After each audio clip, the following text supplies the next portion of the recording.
always say, like, why do actors get paid so much?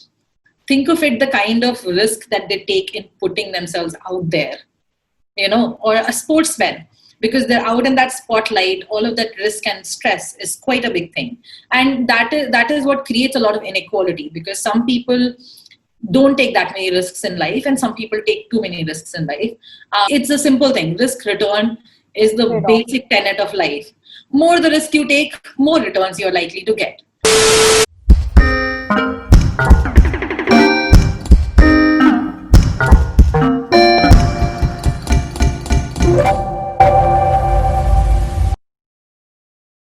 I know, like, I think I read a little too much Dostoevsky and too much Kafka as a child to be comfortable with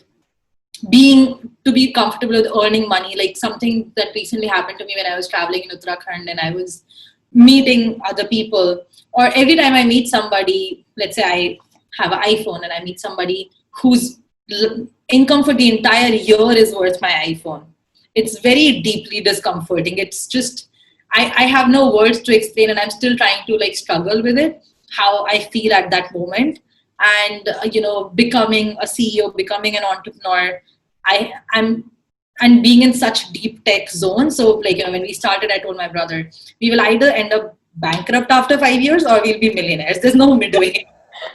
There's no midway. And see, if you think from a very pure economic calculations of, seeking wealth, pure capitalistic calculation, being an entrepreneur is amazing.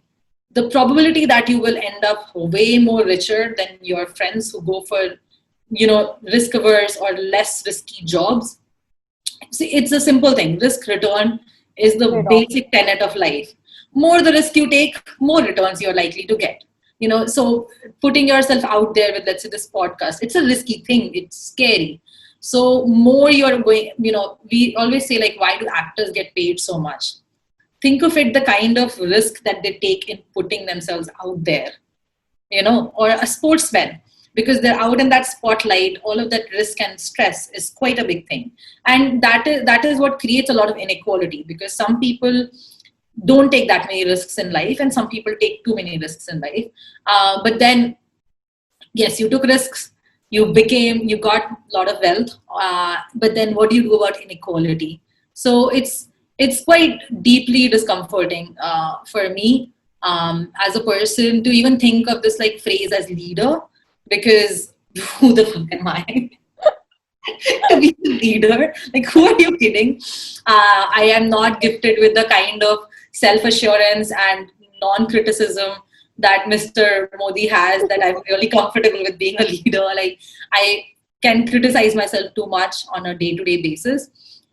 But I read this phrase somewhere that be the kind of 30-year-old that your own 20-year-old self wanted to know or to see. And that's what I'm trying, because when I was 20, I did not know who I wanted to become or what were important things in life. Obviously, your parents are like job, marriage, IIT, IIM. But then those are not the value system that you should inherit or you should listen to. So whatever I do, I try to look back 10 years and be like, what would that Abhilasha say about this person? And I don't want to become a person that Abhilasha would hate. And I think that's my sort of leadership mantra. In general, I think everybody should become a leader. Like, everybody has those elements. So I'm fairly very transparent.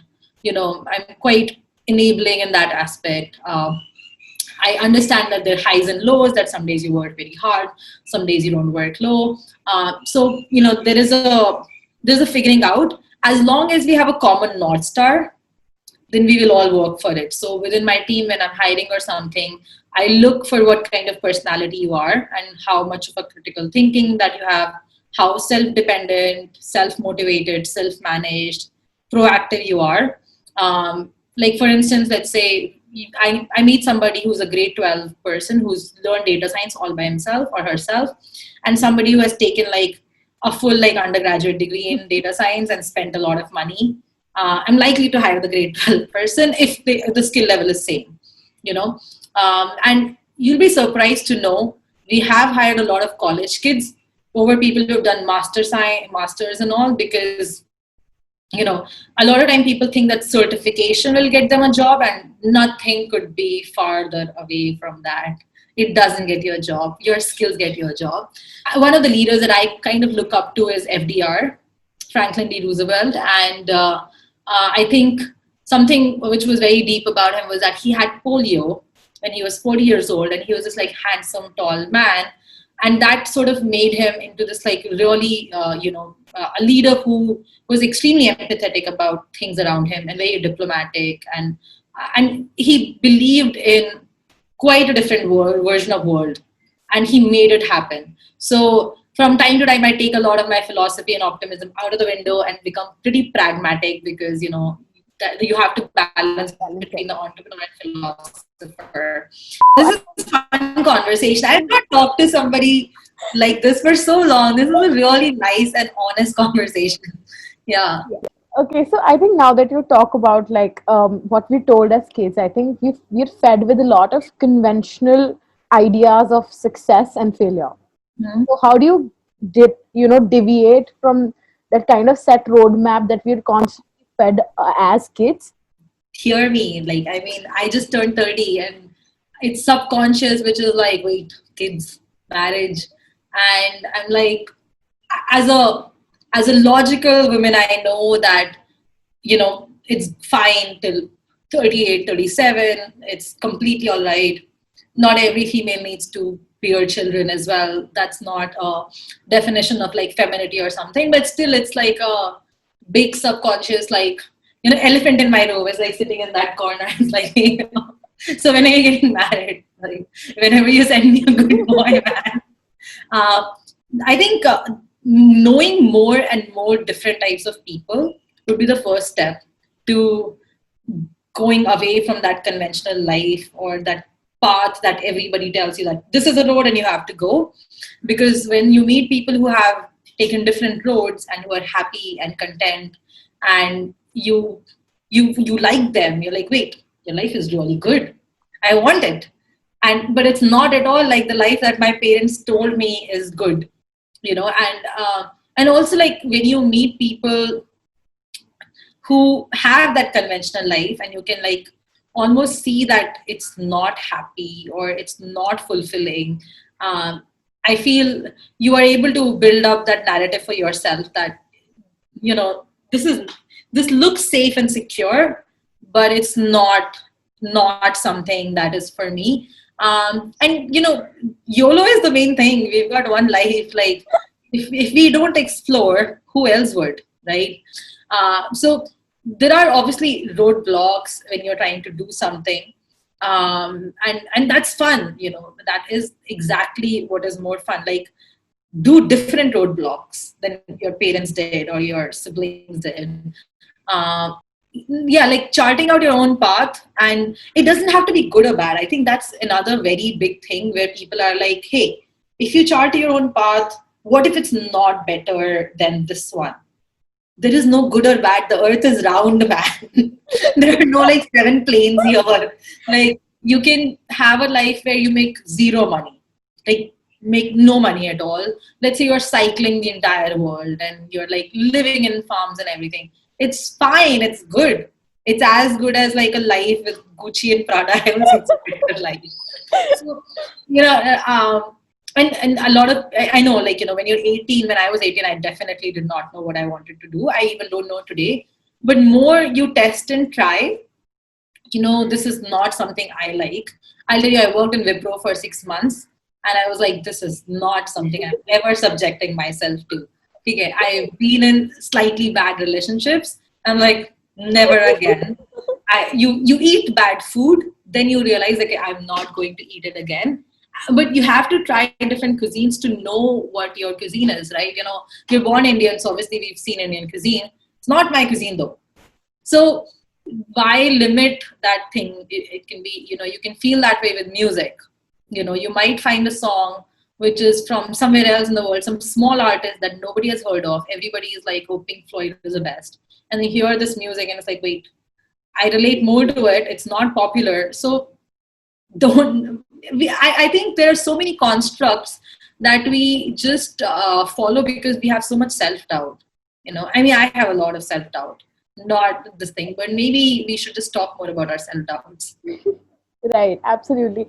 And also, I think one credible question I think that I can ask you is the thing that you're taking up now. I think that's more representation for women in in Parliament or in Lok Sabha and otherwise as well. I think I read your post which was very powerful, that where are women, and that's exactly the kind of thing I feel sometimes. And I Yeah. think all females who are actually at the front, they feel that way. So what is it? Where does it come from? What's your story to it? And how do you plan to go ahead with? We are a scared species, I would say. Like, we are scared, we're always scared. I don't know where it comes from. There might be something genetic, there might be something that our great great grandmothers did. um, Funny thing that I realized that pre condoms and pre contraceptives, women were essentially punished for having sex by getting pregnant. So in 1920s and 30s or 1870s, we don't have a lot of female authors simply because they got pregnant at 20. Yeah. Like, I don't know where that narrative comes from, but then when I look deeper, I was like, oh shit, maybe it's come from the fact that for ages, for millennia, we were just getting like impregnated by having sex. So it was like, obviously, like you'd be like, oh, I don't want to have sex because I don't want to get another baby, right? So I think in terms of the era that we are living in, as women, we have to recognize that this is probably the luckiest of eras to be alive as a girl. Despite everything that they say about like safety and all of that crap, yes, this is the best of best times to be a female. We've never had this kind of independence before. We've never had this kind of freedom before. And so many who've come before us have fought so hard for it, or worked so hard for it, and to some level, those poor scientists who made contraceptives. Thanks, dudes. Thank you so much. So, like, there is a lot of inhibition within. That is something that I've really realized. It's not always things outside of us. There are roadblocks outside that women don't get. Like, as female founders, you just simply don't meet any female investors. So it's like, dude, I'm just literally meeting men for one full year. What is happening? Sometimes even forget that you're a female, right? So the fact that there are very few of us, it's kind of a little challenging. It's filled with hurdles, but still I feel most inhibitions come from inside. When I see myself and, let's say, my friend who's a boy with same levels, I somehow find him to be much more confident and secure. And like, why is that happening? So and I mean, obviously they have men also have their own insecurities and everything, but women, we often have been talking about the wage gap, but we don't talk about wealth gap. Wealth gap leads to wage gap. Wage gap is nothing. Like, as gender, let's say you're making 90 cents on a dollar a man makes, fine. What about wealth? We hardly have 10% of the wealth as the other gender. I think 10 most richest men in the world have more money than half the women in Africa or something, right? And cool, we talked about wage gap and wealth gap. What about decision making gap? What is wage and wealth for? Where is our voices when it comes to making decisions in the world, in businesses, in economy, in life, whatever, right? So the world that you see today, it's shaped by men because they're the ones who are making all the decision, right? Let's say even an investment decision is made, and you look at most of the investment firms across the world is men. So it's like 5 men taking in, they have the decisions over capital flow, right? If you look at Parliament, which is making a policy about anything under the sun, it's men making decisions about men. And more than men, if you take another step, it's the masculine values on which decisions are being taken, right? It's not the feminine values. I got this whole idea for female representation in politics actually last year when someone told me like what kind of CEO I need to become. So all the examples were like, Abhilash, you need to like learn from Steve Jobs and this and that and this and that, like a nice 1 hour lecture on what kind of CEO or leader I need to become, right? And I was like, wait, did you notice all of them were men and I'm not? Did you happen to notice my gender? He's like, yeah, but they were really great leaders. But You've never had female leaders. You've not had female CEOs. You've not had enough sample of female leaders. So how do you know that my leadership style, whatever it is not going to work? We've simply never given feminine values or female leaders enough chance. And that was the moment when I realized that as a gender, we have no representation of our values anywhere in any decision making across the planet. And I think that was the turning point, which was we need to have more feminine representation in decision making. We form the 50% of global population, but if you look at writers, authors, speakers, your thinkers, philosophers, politicians, CEOs, CXOs, whatever, we are nowhere. So we haven't even opened our mouth yet as a full gender. It's really important, if the women from our previous generation have fought for the fact that we simply get a chance to be in the room, we can't go be happy with the fact that, oh, I am in the room. So I'm like very happy because, there are 99 boys and I'm in the room. So I'm like the only female or whatever. We have to now work towards getting many of us in the room. And that is another very critical thing about the way society or the ecosystem worked in IIT versus Yale. So IIT was almost a male college, while Yale was a gender balanced institution.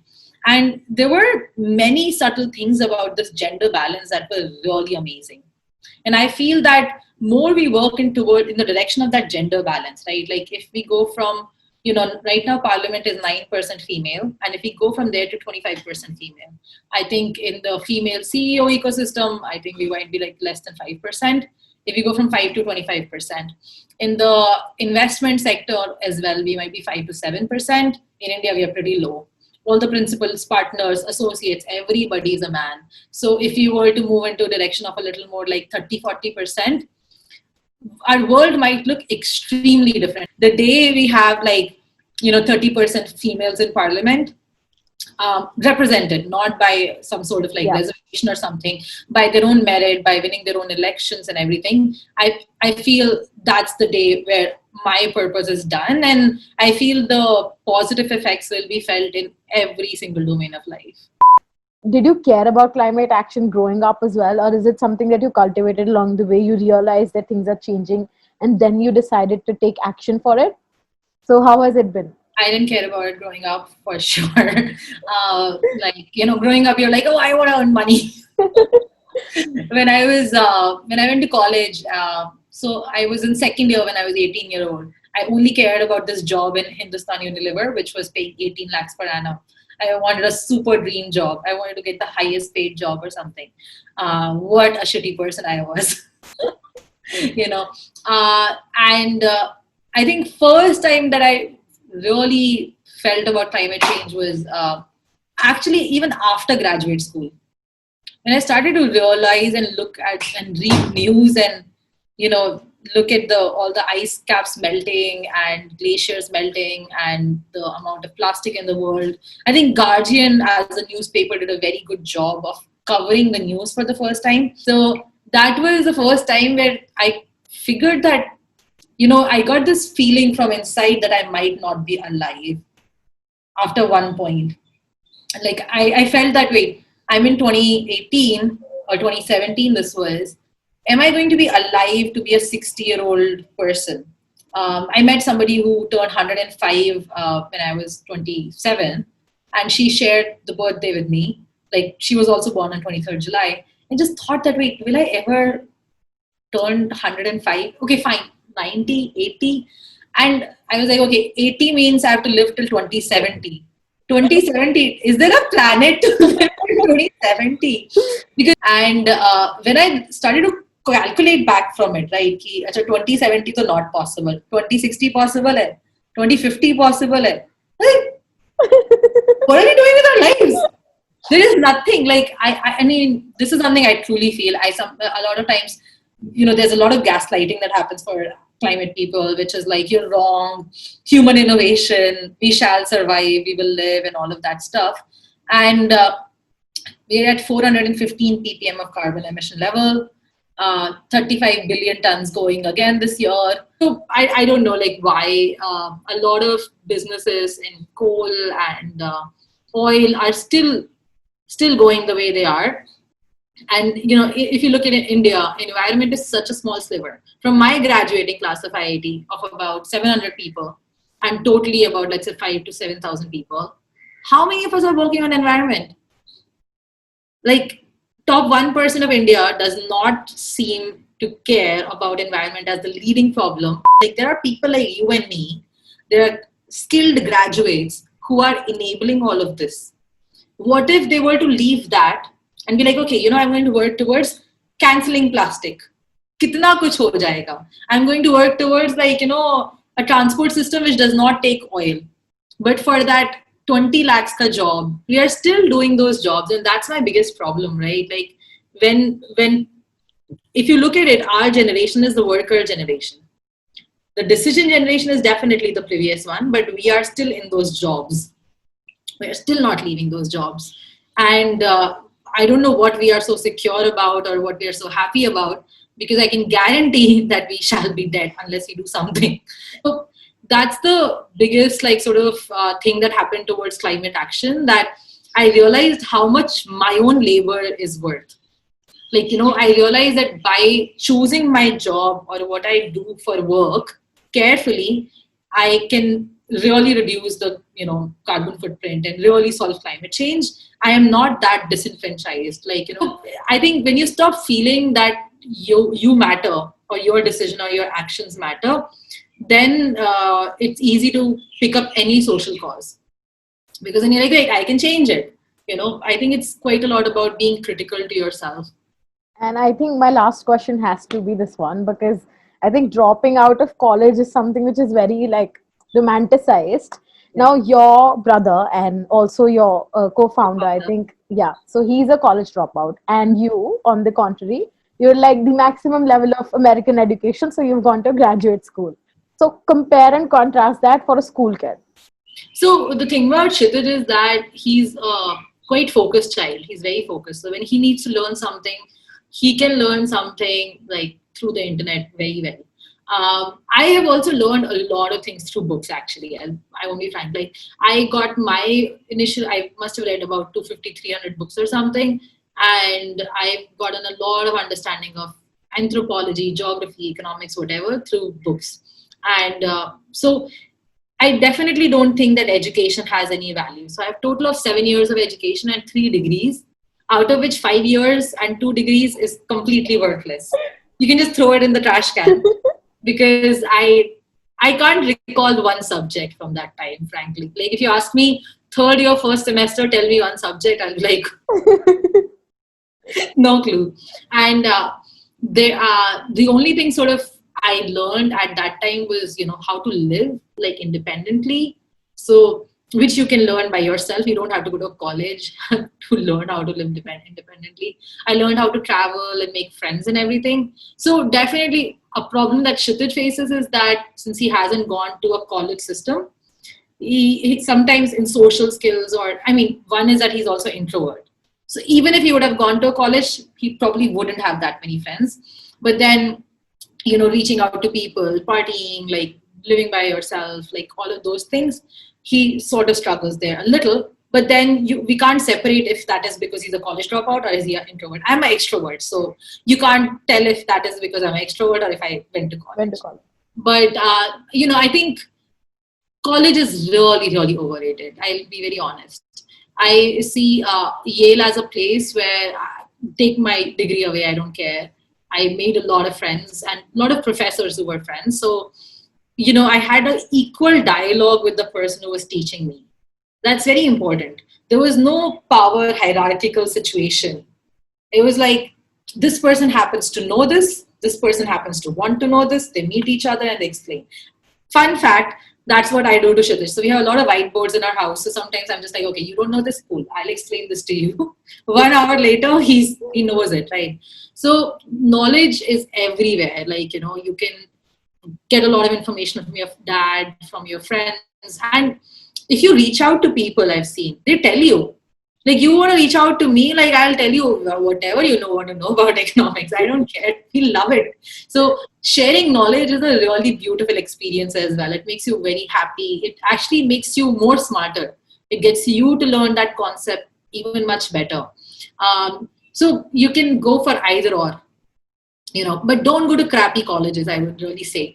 If you are in a system or in an organization or in an institution where you don't feel happy, feel free to drop out of it. That institution could be marriage, that institution could be parents also. I know a lot of very traumatized children who sort of are subjected to their parents, and they're fine with it because they're like, well, they're my parents. But if any institution is not serving you, whether it's a college or a job, leave it. Like, feel free to walk out of it. And I mean, I think Kshitij felt that way. I also felt that way many times in IIT. Since it was IIT, nobody was letting me drop out. It's the best institute in India, Abhilasha. Really? But, I mean, practically, I didn't go to classes when I was in undergrad. I was in my room, I watched a lot of movies, and I read a lot of books. So was I really part of that institution? I mean, there are professors who did not see my face for the entire semester. I go and give exam. So, we've made sort of a joke of that. And see if the institution serves you. That's the most important thing. If the institution doesn't serve you, either change it or leave it. Yeah. Being independent, like, freedom and independence is so undervalued, like, so undervalued. I think the fact that I have independence to sleep for the rest of the day or to work for the next 24 hours, it's, that's one very, when I go around and I meet people, I don't find a lot of independent people, or I don't find a lot of free people. And there's another quote, but might not be able to paraphrase it completely. But it's like, you're already dead if you're not living. You're already dead. So what are you scared of, right? Just go and live. I feel our fear and inertia to do things like just stay in the job or I understand that a lot of people have to provide for families and other things. So there is a burden of provision for sure. I've had that provision in past. I'm lucky to not have that burden of provision today, which allows me to do things. But, there'll always be constraints in life. There'll always be constraints. Optimize for those constraints and be free and independent. That's the most important thing in life, Yeah, take independent decisions. This is going to be a personal message just for you, but any other kid out there who's watching, is that you're going to underestimate your ability so much. Like, as of now, you're underestimating what you can do. If you're thinking that, dude, this is super ambitious and I cannot do it, I'm telling you, you're still underestimating yourself. Like, if I tell you that you can be the next Prime Minister of India, it's true. And you're going to be like, wait, this is too high. I can't jump here. But you will jump here. You'll reach there. And you'll be like, shit, it was so easy. This is going to happen to you all your life. So pick yourself good goals. Pick yourself goals which are worth fighting for, goals which are worth failing, At least pick something that if we fail to achieve, you're like, hi, ये वाला बहुत tough था. Try to do that constantly, and I'm pretty sure that you'll do excellently in life. And this was a really good conversation. Ankur Variku told me, I'm not going to put this on podcast, that I sound like a 30-year-old.